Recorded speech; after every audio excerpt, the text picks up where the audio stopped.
Today we are working on a 2011 Camaro SS V8, and we're going to change the belts on it.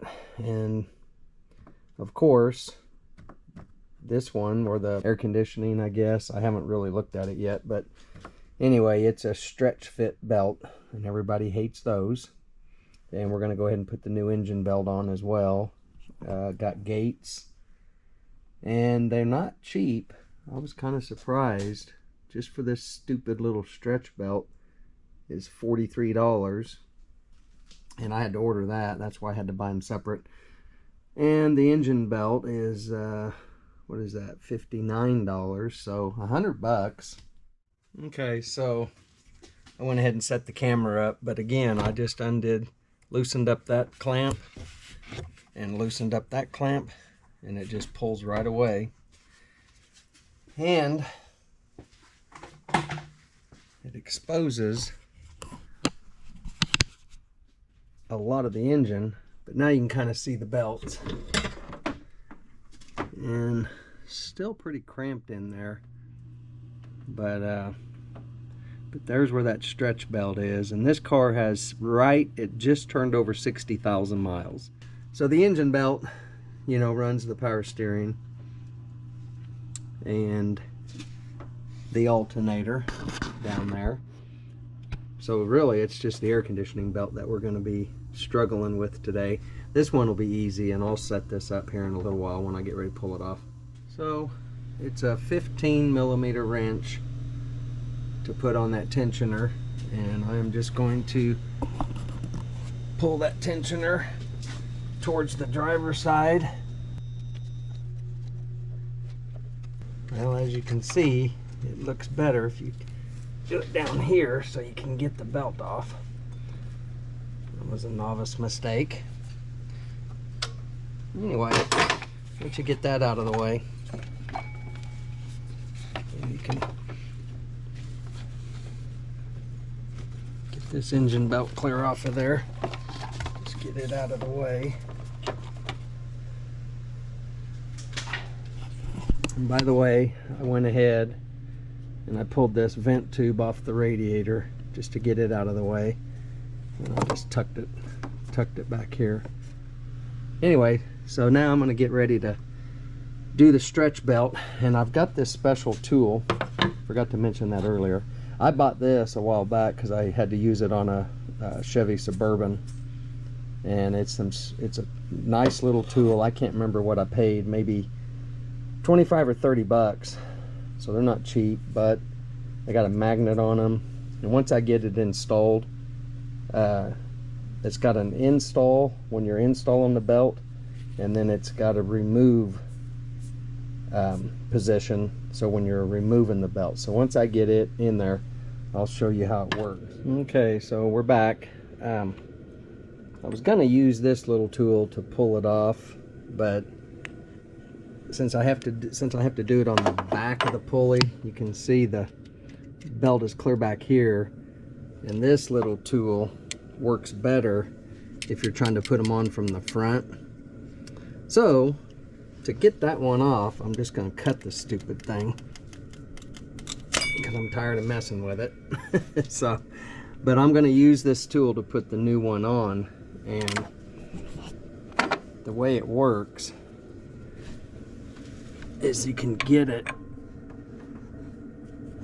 It's got a little magnet, and when I get ready to put it on, I'll video it. But basically, it's got a little magnet that holds it in place, and as I rotate the pulley, it'll walk that belt on.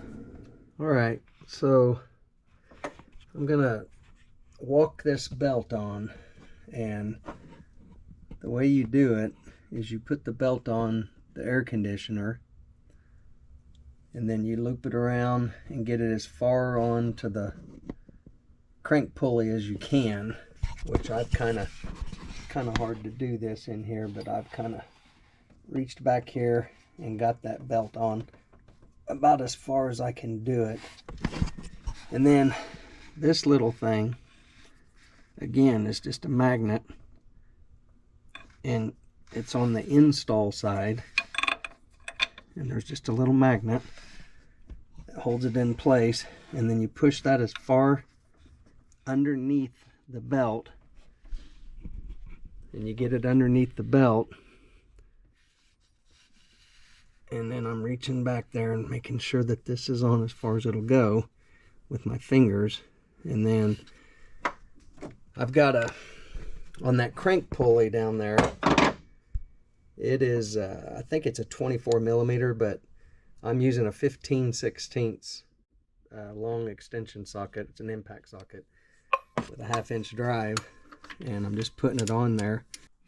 All right, so I got a glove on because there's a lot of things in here if this wrench slips off, but hopefully, and then you just turn it to the right, and eventually that little tang is going to take hold, which it is.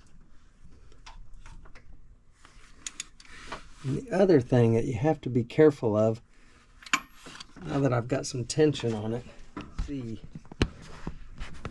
can kind of see how that little tool is underneath the belt, and as I go clockwise on the engine, it's going to walk itself on there, and then I'm going to reach down and hold onto that belt and kind of maybe with a small pry bar. So it's almost on, and I just wanted to point out that I was able to, I just kind of wedged this little wooden hammer handle on there, and I just kind of held that belt a little bit straight as I turned this clockwise, and it is mostly on, but you can kind of see that little tool through the crankshaft. See, it's still through that crankshaft pulley. It's almost around, so all I gotta do is finish going.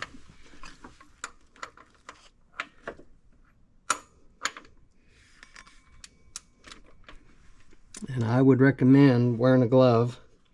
The other thing I forgot to tell you is if you have an automatic, you don't have to worry about it. You just leave it in park. But if you have a 6-speed like this one, make sure it is in neutral, or you'll be, you know, trying to turn it over with the transmission engaged. So definitely want to make sure it's in neutral. And it's tight, trust me.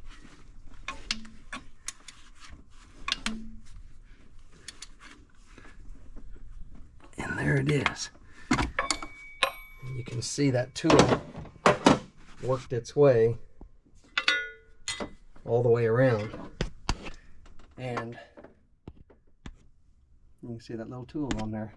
Okay, so I got the engine belt back on. You know, I put the new belt on, and I just looped it around just like it came off. 15 millimeter on there. So now I'm just going to put the air breather tube back on, and I've remembered I've pulled this little radiator vent off, so I'll make sure and put that on so I don't forget.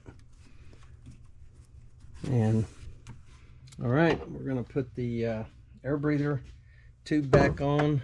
I put the radiator vent tube back on with that little clamp, and we are going to put this air breather tube back on, and it's just going to go on the same way it came off. And if I remember right, it went on here first, and we're definitely going to clean this,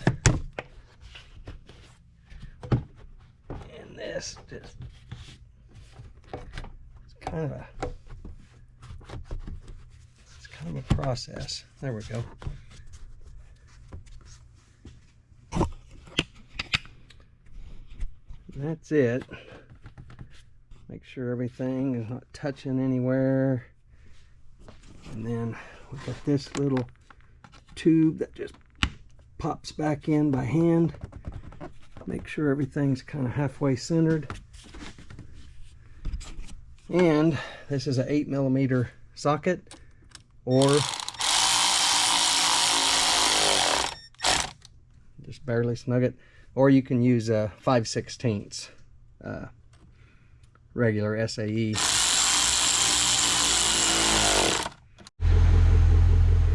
Alright, we fired her up. And everything looks good. I checked to make sure all the belts were running in the center of the pulley, because sometimes you can be a half a groove off. So